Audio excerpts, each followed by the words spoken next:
I think that when you win as a team, you lose as a team as well. Yeah. You're all responsible for it.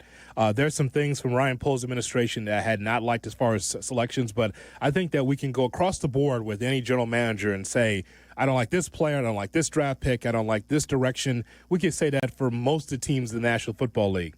But the extension, Dionne, for Ryan Poles through 2029 did not surprise me. I was just wondering if that was ever going to be out there for everyone to know. You know, around here, a lot of people get contract extensions, and it's not reported, as you well know, like right. the Chicago right. Bulls. Right. The Bulls are very good with that. We don't talk about that. That's just our policy. Yes, the Bulls are the White Sox, right? But so when I came across my phone, I was not surprised by the extension. I always thought from the beginning that Ryan Poles would have at least two coaches. When he was first hired in 2022, I said, well, this guy's going to get two coaches unless he's absolutely awful at the job. And he has not been awful at the job. No. So Poles will be, to me, the first to go if this grossly underachieves. I'm not trying to push Ryan Poles out the door, but look at the landscape of the Chicago Bears, from the quarterback to the draft picks to what they've done here in the offseason as far as free agents. Like, there are no excuses left. Now it's about trying to win. And I don't want just like a pop-up championship or for them to just win eight games and 9 wins and say, oh, this is great. No, it's really about trying to be the best at the top of the NFC North. And so I will be steadfast in my belief that if this thing grossly underachieves, that Poles will be the first to go because Kevin Warren is in charge. You could say what you want about ownership and George McCaskey, but Kevin Warren, he rules with an iron fist. I mean, and here's how I know. Matt Eberflus was fired in season, something we've never seen before, a head coach. And that is the influence of Kevin Warren. And Warren he'll balk at that and say, well, it's the organization. We made a organizational decision. Ryan made it's Kevin Warren at the top of it. Yes. So to me, Dionne, I really believe that if this doesn't get turned around in short order, then no matter the contract extension for Ryan Poles, he's not going to be here for the whole 5. He won't. Right. Agreed. Agreed. He won't be. I don't know. It wasn't surprising. I don't think it's surprising. I think we felt like that was going to come anyway, just because of the coach turnover. I'm just looking through his draft picks over the last 3-4 years, right?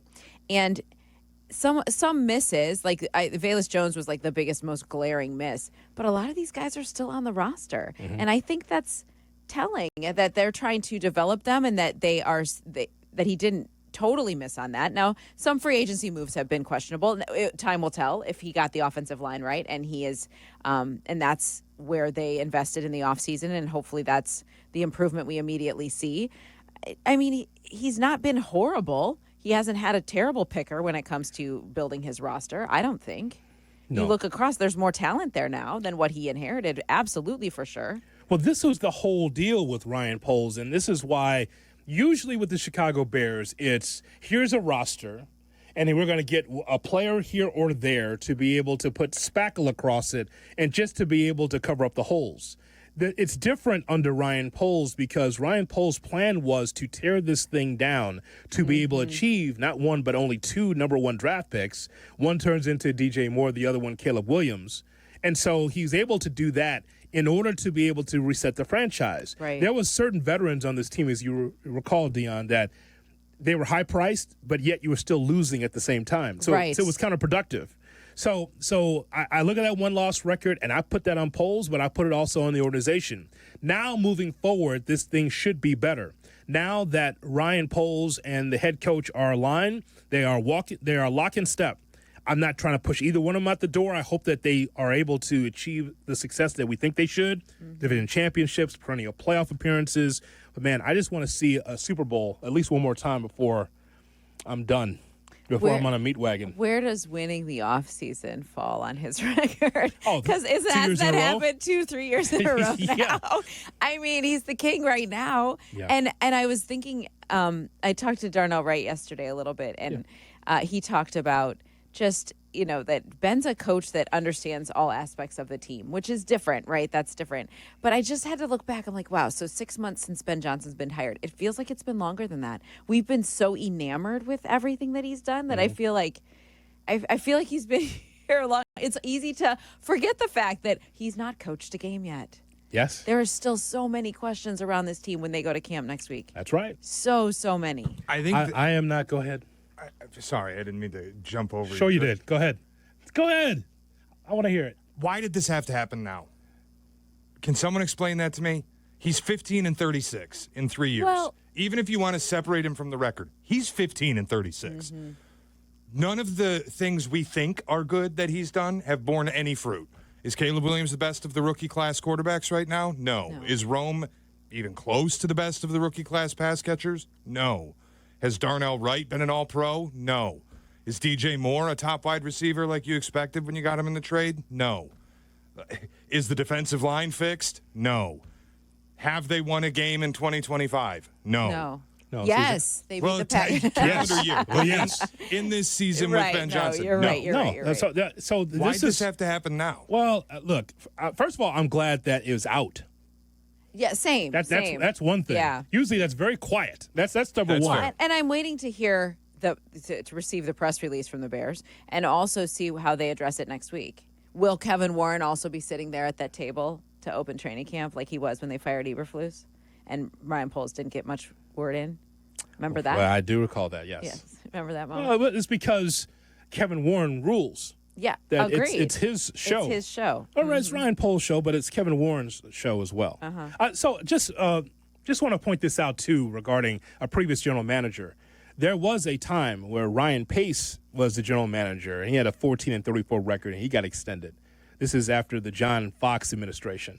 Okay. So after the 2017 season and the firing That's of John right. Fox, I he got remember. extended. Yes, he got extended, and then they hired Matt Nagy. Think quietly. It wasn't like the big. And by the way, I actually like that for the Chicago Bears, Shay. I like that they're able to say that because too many general managers or head coaches around here got an extension. Aren't you proud of your head coach? Aren't you proud of your GM? Shouldn't you just announce from the mountaintop, hey, we are extending our guy because we believe in him? When you do it clandestine like that, it's almost like, I know we suck, but you know what? Here's an extension. That's totally what it is. It's like, I pay no mind to the fact that we know we're not winning anything, but we just really like him. So let's give him an example. That's what it feels like sometimes. It's like, please don't criticize us. We're aware that we're not a winning franchise, but at least we like our people, so we're going to be loyal to them. That's what it feels like. Now, there's another owner in town who does this same sort of thing. I don't want to point fingers, but it's not a rarity. Are you talking about Jerry Reiser? I didn't say it. I didn't say it. Are you talking about me, Theo? It's just for me, like, this offseason was a hallmark of the Bears doing different things that they've never done before. They spent big at head coach.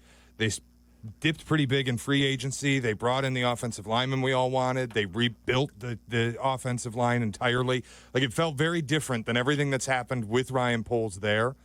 And then the extension comes out, and it's, classic Bears. He had 2 years left? Yeah, 2 years left on his deal. 15 and 36 going into this season. Nothing has borne fruit yet. Extension. I mean, it's like everything was different, and then that's the classic Bears move. That you're right. You're right about that. I would not have hated if they had waited another year. What would have been the harm in waiting to see how this year plays out? No. Was Ben Johnson going to quit? No. Like, why couldn't you wait a year? Well, again, this is what I thought that would happen with him anyway. So it's not a prediction. It was a spoiler because that's how the Bears do business. I always thought that Poles would have two coaches. But Shay has a good point about doing it different. Everything was different. It felt like they had made a change. Like there was some sort of tentpole moment after they fired Eberflus in season and saying, what we've done hasn't worked. We're going to try it differently. And then this feels same old. Yeah. Oh, yeah? Wait until you find out that Jed is going to get extended here. Jed Hoyer from the Cubs. Right. Watch. And where's their playoff berth been until up to maybe this year? Maybe. I'm just telling you that. Maybe. I mean, there's some. To me, this was not a prediction. I always knew that he'd have two coaches. Mm-hmm. But I will tell you again that I really believe that Poles will be the first to go if this thing underachieves. If they don't get to where they need to be, he'll be the first one. And I like that there's accountability there from Bears fans and from everyone else. At least we know. Yeah. At least we know. Unlike Karnisovas and Eversley, at least we know, like, you're aligned with the head coach. Poles will be gone if this thing does not work. I feel I like soon. here's where Shay, here's where I will push back a little bit on the different. The different is Kevin Warren. The different is Kevin Warren's impatience for that it not going well, right? Like I think he would take action. And no question, we see what We've seen Eberflus. it. We've seen it got already. 3 years yeah, left. he'll take action. Yeah. I am not rooting for Ryan Poles to fail. I hope that this Oh, works. same. I very much hope that this works. My worry in it is, okay, you've shown me that you can swallow the money and fire somebody with money left on their deal in season. You did it a year ago. If this goes badly, are you willing to make that decision again? Because if it doesn't go well, you just signed up to have to pay extra years to someone. Yeah, I think the answer is yes. And by the way, we should be all thumbs up for that. The idea that in years past you hold on to every dollar, let somebody underachieve in the job and you're still paying them for it? No. I mean, with Eberflus, you know how bold that is for the Chicago Bears? Oh, it's very bold. I mean, I'm sure George McCaskey is moving around in his bed. He cannot be able to sleep at night knowing that he's still paying a head coach who's now the DC of the Dallas Cowboys. I like it. It's what I thought would happen, number one. But number two, if it doesn't work, I know that the Chicago Bears, maybe not George McCaskey initially, but Kevin Warren will look at this and say, okay, that's enough. We're trying to win here. I'm trying to build a new stadium. I'm trying to get a new vibe in here. And if the moves that are made are not working, then something's going to change. It won't be, and it won't be Ben Johnson first. No, it to won't me. be. It won't be.